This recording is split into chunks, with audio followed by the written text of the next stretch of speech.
Hi leaders, ಎಲ್ರಿಗೂ ಕೂಡ ನಮಸ್ಕಾರ. ನಾನೊಂದು ಫೇಸ್ಬುಕ್ ಲೈವ್ಗೆ ನಿಮ್ಮೆಲ್ಲರಿಗೂ ಕೂಡ ಸ್ವಾಗತ. ಸೊ ಇವತ್ತು ಕೂಡ ಒಂದು ಇಂಪಾರ್ಟೆಂಟ್ ವಿಷಯನ ಡಿಸ್ಕಷನ್ ಮಾಡೋದಿತ್ತು, ಹಾಗಾಗಿ ನಾನು ಒಂದು ಫೇಸ್ಬುಕ್ ಲೈವ್ಗೆ ಬಂದಿದ್ದೀನಿ. ಯಾಕೆಂದರೆ ತುಂಬ ಜನ ರೈತರಿಗೆ ಹೆಲ್ಪ್ ಆಗುತ್ತೆ. ಯಾಕೆಂದರೆ ಮಣ್ಣಿನಲ್ಲಿ pH ವ್ಯಾಲ್ಯೂ ನಾನು ಮೊನ್ನೆ ಒಂದು ವಿಡಿಯೋ ಮಾಡಿ ಹೇಳಿದ್ದೆ, ಕಡಿಮೆ ಇದ್ದಾಗ ಮಣ್ಣು ಅಸಿಡಿಕ್ ಆಗುತ್ತೆ. ಅಸಿಡಿಕ್ ಆದಾಗ ಹೆಂಗೆ ಮನುಷ್ಯನಿಗೆ ಗ್ಯಾಸ್ಟ್ರಿಕ್ ಆದಾಗ ಅವನೇನೇ ಊಟ ಮಾಡಿದ್ರು ಡೈಜೆಷನ್ ಆಗಲ್ವೋ, ಅದೇ ಥರ ಮಣ್ಣು ಕೂಡ ಅಲ್ಲಿ ಅಸಿಡಿಕ್ ಆಗೋಂಥ ಚಾನ್ಸಸ್ ಇರುತ್ತೆ.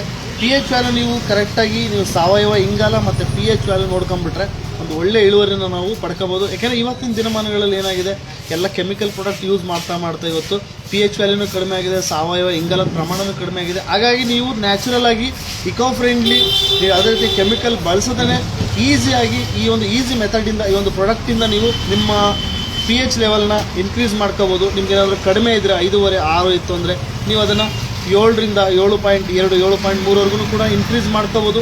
ಜಾಸ್ತಿ ಇತ್ತು ಅಂದರೆ ಅದು ಕ್ಷಾರೀಯ ಮಣ್ಣು ಅಂದರೆ pH ಆಗಿರುತ್ತದು, ಅಂದರೆ ಅಲ್ಲಿ pH ಜಾಸ್ತಿ ಆಗೋದ್ರೆ ಆಲ್ಕಲೈನ್ ಆಗೋಂಥ ಚಾನ್ಸಸ್ ಇರುತ್ತೆ. ಹಾಗಾಗಿ ನೀವು ಪ್ರತಿಯೊಬ್ಬರು ರೈತರು ಕೂಡ ಈ ಒಂದು ಪ್ರಾಡಕ್ಟ್ನ ನೀವು ಬಳಸ್ಬೋದು. ಆಲ್ರೆಡಿ ಅವೈಲಬಲ್ ಇದೆ ದಾವಣಗೆರೆ ನಮ್ಮ ವಿನೋವ ನಗರ ಸೆಕೆಂಡ್ ಮೇನ್ 8th ಕ್ರಾಸಲ್ಲಿ ಇರ್ತಕ್ಕಂಥ ನಮ್ಮ ಶಾಪಲ್ಲಿ ಅವೈಲೇಬಲ್ ಇದೆ. ಪ್ರತಿಯೊಬ್ಬ ರೈತರು ಕೂಡ ಇದರ ಉಪಯೋಗನ ಪಡ್ಕೊಳ್ಳಿ. ಏಕೆಂದರೆ ನಾನು ಮೊನ್ನೆ ತಾನೇ ತೋರಿಸಿದೆ, ಒಂದು ಹೊಸ ಪ್ರಾಡಕ್ಟ್ ಲಾಂಚ್ ಆಗುತ್ತೆ ಅಂತ ಆಲ್ರೆಡಿ ಕಂಪ್ನಿ ಇದನ್ನು ಬಿಡುಗಡೆ ಮಾಡಿದೆ. ಹಾಗಾಗಿ ಪ್ರತಿಯೊಬ್ಬರು ಕೂಡ ಇದರ ಉಪಯೋಗನ ಪಡ್ಕೊಳ್ಳಿ. ಅದ್ಭುತವಾದಂಥ ಒಂದು ಪ್ರಾಡಕ್ಟ್ ಅಂತಲೇ ಹೇಳ್ಬೋದು. ನ್ಯಾಚುರಲ್ ಆಗಿ ಇಕೋ ಫ್ರೆಂಡ್ಲಿ ಇರ್ತಕ್ಕಂಥ ಪ್ರಾಡಕ್ಟು. ನಿಮಗೆ ಆಕ್ಸಿಜನ್ ಸರಿಯಾದ ರೀತಿಯಲ್ಲಿ ಪಾಸ್ ಆಗುತ್ತೆ, pH ವ್ಯಾಲ್ಯೂ ಮೇಂಟೈನ್ ಆಗುತ್ತೆ. ನೀವು ಯಾವುದೇ ಗೊಬ್ಬರ ಕೊಟ್ಟರು ಅಲ್ಲಿ pH ಕಡಿಮೆ ಇದೆ ಅಂತ ಹೇಳಿದರೆ ಆ ಗೊಬ್ಬರನ ಆ ಒಂದು ಗಿಡಗಳಿಗೆ ತಗೊಳ್ಳೋಂಥ ಕೆಪಾಸಿಟಿ ಇರಲ್ಲ, ಯಾಕೆಂದರೆ ಮಣ್ಣಲ್ಲಿ pH ವ್ಯಾಲ್ಯೂ ಇರಲ್ಲ. ಹಾಗಾಗಿ ಪ್ರತಿಯೊಬ್ಬ ರೈತರು ಕೂಡ ಈ ಒಂದು ಪ್ರಾಡಕ್ಟ್ನ ಬಳಸಿ. ಇದನ್ನು ಬಳಸೋದ್ರಿಂದ ನೀವು ನೀವೇನು ರಸಗೊಬ್ಬರಗಳನ್ನ ಹಾಕ್ತೀರಾ ಅದ್ರ 30% ಕಡಿಮೆ ಮಾಡ್ಬೋದು, ಮತ್ತು ಇಳುವರಿನೂ ಕೂಡ ಚೆನ್ನಾಗಿ ಬರುತ್ತೆ. ಹಾಗಾಗಿ ಪ್ರತಿಯೊಬ್ಬರು ಕೂಡ ಈ pH ಬ್ಯಾಲೆನ್ಸರ್ ಅಂತೇಳಿ ಕರಿತೀವಿ ನಾವು ಇದನ್ನ. ಹೆಂಗೆ ಮನುಷ್ಯನಿಗೆ BP ಮತ್ತು ಶುಗರು ಯಾವ ಥರ ನಾರ್ಮಲ್ ಇರಬೇಕೋ, BP ಹೆಚ್ಚಿಗೆನೂ ಆಗಬಾರ್ದು, BP ಕಡಿಮೆನೂ ಆಗಬಾರ್ದು, ನಾರ್ಮಲ್ ಆಗಿರಬೇಕು. ಆವಾಗ ಏನಾಗುತ್ತೆ, ನಾವು ಆ್ಯಕ್ಟಿವ್ ಆಗಿರ್ತೀವಿ. ಹೆಚ್ಚಿಗೆ ಆದ್ರೂ ಕಷ್ಟ, ಕಡಿಮೆ ಆದರೆ ಲೋ BP ಆಗುತ್ತೆ. ಅದೇ ಥರ ಮಣ್ಣು ಕೂಡ ಅಷ್ಟೇ, ಅದು ಕರೆಕ್ಟಾಗಿ pH ಮೇಂಟೈನ್ ಆಗಬೇಕು. ಜಾಸ್ತಿನೂ ಆಗಬಾರ್ದು, ಕಡಿಮೆನೂ ಆಗಬಾರ್ದು. ಶುಗರು ಜಾಸ್ತಿನೂ ಆಗಬಾರ್ದು, ಕಡಿಮೆನೂ ಆಗಬಾರ್ದು. ಕರೆಕ್ಟಾಗಿ ಮೇಂಟೈನ್ ಮಾಡಬೇಕು. ಅದೇ ರೀತಿಯಾಗಿ ಮಣ್ಣು ಕೂಡ ಅಷ್ಟೇ. ಆ ಮಣ್ಣಿಗೆ ನಾವು ಕರೆಕ್ಟಾಗಿ ನಾವು ಉಪಚಾರ ಮಾಡಿದ್ದೆ ಅಂದರೆ ಡೆಫಿನೆಟ್ಲಿ ನೀವು ಒಂದು ಒಳ್ಳೆ ಇಳುವರಿನ ಪಡಿಬೋದು. ತುಂಬ ಜನಗಳಿಗೆ ಗೊತ್ತಿರಲ್ಲ ಈ pH ಬ್ಯಾಲೆನ್ಸರ್ ಬಗ್ಗೆ. ಹಾಗಾಗಿ ಇನ್ಫಾರ್ಮೇಷನ್ ಬೇಕು ಅಂದರೆ ನೀವು ಕಾಂಟ್ಯಾಕ್ಟ್ ಮಾಡಿ, ಕೆಳಗಡೆ ನಿಮ್ಮ ನಂಬರ್ನ ಹಾಕಿ. ಇದ್ರ ಬಗ್ಗೆ ಇನ್ಫಾರ್ಮೇಷನ್ ಬೇಕಾದ್ರೆ ನೀವು ಬನ್ನಿ.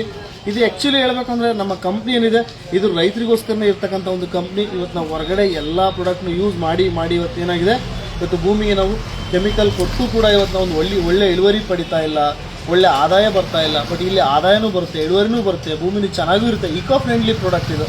ಇನ್ನೊಂದು ಏನಂತ ಹೇಳಿದ್ರೆ, ಇಕೋ ಫ್ರೆಂಡ್ಲಿ ಪ್ರಾಡಕ್ಟ್ ಆಗಿರೋದ್ರಿಂದ ಪ್ರತಿಯೊಬ್ಬ ರೈತರು ಕೂಡ ಬಳಸ್ಬೋದು. ಹಾಗಾಗಿ ಆದಷ್ಟು ಮ್ಯಾಕ್ಸಿಮಮ್ ನಮ್ಮ ರೈತರು ಇದರ ಉಪಯೋಗನ ಪಡ್ಕೋಬೇಕು. ನೀವೇನಾದರೂ ಬನ್ನಿ ನಮ್ಮ ವಿನೋಬ ನಗರದಲ್ಲಿ ಸೆಕೆಂಡ್ ಮೇನು 8ನೇ ಕ್ರಾಸಲ್ಲಿ ನಮ್ಮ ಒಂದು ಆಫೀಸ್ ಇದೆ, ಅಲ್ಲಿ ಬನ್ನಿ. ಪ್ರತಿಯೊಬ್ಬ ರೈತರು ಇದು ಏನು ಅಂತೇಳಿ ಅಟ್ಲೀಸ್ಟ್ ಇದ್ರ ಬಗ್ಗೆ ಮಾಹಿತಿ ತಿಳ್ಕೊಂಡಿದ್ದೆ ಆದರೆ ನಿಜವಾಗ್ಲೂ ಕೂಡ ನಿಮ್ಮ ಭೂಮಿನೂ ಚೆನ್ನಾಗಿರುತ್ತೆ, ನಿಮ್ಮ ಲೈಫು ಕೂಡ ಚೆನ್ನಾಗಿರುತ್ತೆ. ಹಾಗಾಗಿ ರೈತರಿಗೆ ಒಂದು ಅದ್ಭುತವಾದಂಥ ಒಂದು ಅಪರ್ಚುನಿಟಿ ಅಂತ ಹೇಳ್ಬೋದು SHPL. ಹಾಗಾಗಿ ಪ್ರತಿಯೊಬ್ಬರು ಕೂಡ ಇದರ ಉಪಯೋಗನ ಪಡ್ಕೊಳ್ಳಿ. ಸುಮಾರು 13 ಪ್ರಾಡಕ್ಟ್ ಇದೆ ನಮ್ಮ SHPLನಲ್ಲಿ.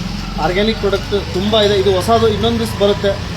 ನೆಕ್ಸ್ಟು ಇನ್ನೊಂದು ಅದ್ಭುತವಾದಂಥ ಒಂದು ಪ್ರಾಡಕ್ಟ್ ಬರೋದಿದೆ. ಹಾಗಾಗಿ ಪ್ರತಿಯೊಬ್ಬರು ಕೂಡ ಇದರ ಉಪಯೋಗನ ಪಡ್ಕೊಳ್ಳಿ. ಸುಮ್ಮನೆ ನಾನು ನೋಡಿ 2024 ಮುಗಿತಾ ಬಂತು, ಹೌದಲ್ವಾ? ನಾವು ಈಗೂ ಏನೂ ಮಾಡೋಕ್ಕಾಗಿಲ್ಲ. ಬಟ್ ನೆಕ್ಸ್ಟ್ 2025ರಿಂದನಾದರೂ ಏನಾದರೂ ಒಂದು ನಮ್ಮ ಜೀವನದಲ್ಲಿ ಒಂದು ಬದಲಾವಣೆ ತರ್ತಕ್ಕಂಥ ಕೆಲಸ ಮಾಡೋಣ. 1 ಎಕರೆ 2 ಎಕರೆ ಜಮೀನು ಇರುತ್ತೆ.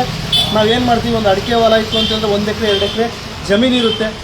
ಅದೇನಾಗುತ್ತೆ, ಫ್ಯಾಮಿಲಿ ಮೇಂಟೆನೆನ್ಸ್ಗೆ ಇದಕ್ಕೆ ನಾವೇನು ಮಾಡ್ತೀವಿ, ಆ ಬೆಳೆ ಬರೋದ್ರೊಳಗಡೆ ಆ ಬೆಳೆಗಿನೂ ಹೆಚ್ಚಿಗೆ ನಾವೇನು ಮಾಡಿರ್ತೀವಿ, ಸಾಲ ಮಾಡಿರ್ತೀವಿ. ಆ ಬೆಳೆ ಬಂದಿರೋ ದುಡ್ಡೆಲ್ಲ ನಮಗೆ ₹1 ಉಳಿಯಲ್ಲ. ಬಟ್ ಅದೇ ನೀವು ಇಲ್ಲಿ ಬನ್ನಿ, ಈ ಪ್ರಾಡಕ್ಟ್ನ ಅರ್ಥ ಮಾಡ್ಕೊಳ್ಳಿ. ಆ ಬೆಳೆ ದುಡ್ಡು ಅದು ಬರುತ್ತೆ. ಈ ಪ್ರಾಡಕ್ಟಿಂದನೂ ಕೂಡ ನಿಮಗೆ ಬೆನಿಫಿಟ್ ಇದೆ. ಅದೇನು ಅಂತೇಳಿ ತಿಳ್ಕೊಂಡು ನೀವು ಕೂಡ ಬಂದು ನಮ್ಮ ಜೊತೆ ಕೈ ಜೋಡಿಸಿ ಎಲ್ಲರೂ ಸೇರಿ ವರ್ಕ್ ಮಾಡೋಣ, ನಾವು ಗೆಲ್ಲೋಣ. ಪ್ರತಿಯೊಬ್ಬರು ಸೇರಿ ಒಂದು ಯೂನಿಟಿಯಾಗಿ ಎಲ್ಲರೂ ಸೇರಿ ಒಂದು ರೆವಲ್ಯೂಷನ್ನ ಕ್ರಿಯೇಟ್ ಮಾಡ್ಬೋದು. 2025 ನನ್ನ ಜೀವನದಲ್ಲಿ ಏನಾದರೂ ಮಾಡಬೇಕು, ನನ್ನ ಜೀವನದಲ್ಲಿ ನಾನು ಗೆಲ್ಲಬೇಕು ಅಂತ ಹೇಳಿದ್ರೆ SHPL ಆಪರ್ಚುನಿಟಿನ ಯೂಸ್ ಮಾಡ್ಕೊಳ್ಳಿ ಅಂತ ಪ್ರತಿಯೊಬ್ಬರಿಗೂ ಹೇಳ್ತಾ ಇದ್ದೀನಿ. So thank you so much. Siddappa sir, ತುಂಬ ಕಡೆ ನೀವು ಪ್ರಾಡಕ್ಟ್ನ ಕೊಡ್ತಾ ಇದ್ದೀರಾ, ಹೇಗೆ ಅನಿಸ್ತಾ ಇದೆ ಸರ್ ರೈತರಿಗೆಲ್ಲ? ನಮಸ್ಕಾರ ಸರ್, ಎಲ್ರಿಗೂ ನಮಸ್ಕಾರ. pH ಸರ್ ಇಲ್ಲಿವರೆಗೆ ಹೇಳಿದಾಗೆ pH ಬ್ಯಾಲೆನ್ಸು ಯಾಕೆ ಮೇಂಟೈನ್ ಮಾಡಬೇಕು ಅಂತಂದರೆ, ಪ್ರತಿಯೊಬ್ಬರಿಗೂ ಊಟ ಜಾಸ್ತಿ ಆದರೂ ಕೂಡ ಮನುಷ್ಯನಿಗೆ ಅರಿಸ್ಕೊಳ್ಳೋಕ್ಕಾಗಲ್ಲ.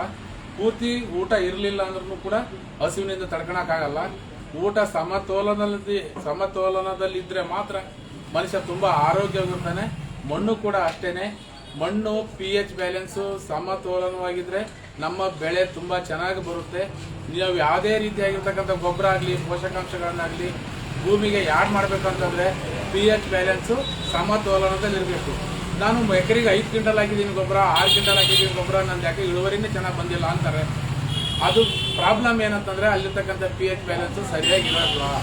ಸರಿಯಾಗಿತ್ತಪ್ಪ ಅಂತಂದ್ರೆ ನೀವು ಅಷ್ಟೊಂದು ಹಾಕೋ ಅವಶ್ಯಕತೆ ಇರಲ್ಲ ಸರ್.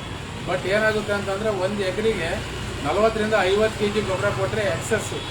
ನಾವು ಏನು ಮಾಡೋಕ್ಕಂತಂದ್ರೆ ಎಲ್ಲ ಗೊಬ್ಬರ ಸುರಿತೀವಿ. ಅಲ್ಲಿ ಮಣ್ಣಿನ pHನ ನಾವೇ ಹಾಳು ಮಾಡ್ಕೊಂಡಿರ್ತೀವಿ. ಅದಕ್ಕೆ ನಮ್ಮ SHPL ಸರ್ವಶ್ರೀ ಕಂಪನಿಯಿಂದ ಗೋಪಾಲ್ ಕುಂದು ಸರ್ ಅತ್ಯದ್ಭುತವಾಗಿರ್ತಕ್ಕಂಥ ಒಂದು ಗುಡ್ ಪ್ರಾಡಕ್ಟು pH ಬ್ಯಾಲೆನ್ಸರ್ ಅಂತಂದೇಳಿ pHಗೆ ಸಪ್ರೇಟ್ ಪ್ರಾಡಕ್ಟು. ಇನ್ನಿವರೆಗೂ ನಾನು ಈ ಥರ ಯಾವ ಕಂಪ್ನಿಯಲ್ಲೂ ಈ ಥರ ಪ್ರಾಡಕ್ಟ್ ನೋಡಿಲ್ಲ. ಒಳ್ಳೆ ವಂಡರ್ಫುಲ್ ಪ್ರಾಡಕ್ಟು. ಪ್ರತಿಯೊಬ್ಬ ರೈತನು ಕೂಡ ಇದ್ರ ಬೆನಿಫಿಟನ್ನು ಬಳಕೊಂಡು ಉತ್ತಮವಾದ ಇಳುವರಿನ ತಗೊಳ್ಬೋದು. ಎಲ್ಲರೂ ತಗೊಳ್ರಿ ಅಂತಂದು ಆಶಿಸ್ತಾ ನಾನು ನನ್ನ ಮಾತನ್ನು ಮುಗಿಸ್ತಾ ಇದ್ದೀನಿ. Thank you so much. Thank you sir. Thank you so much sir. Okay.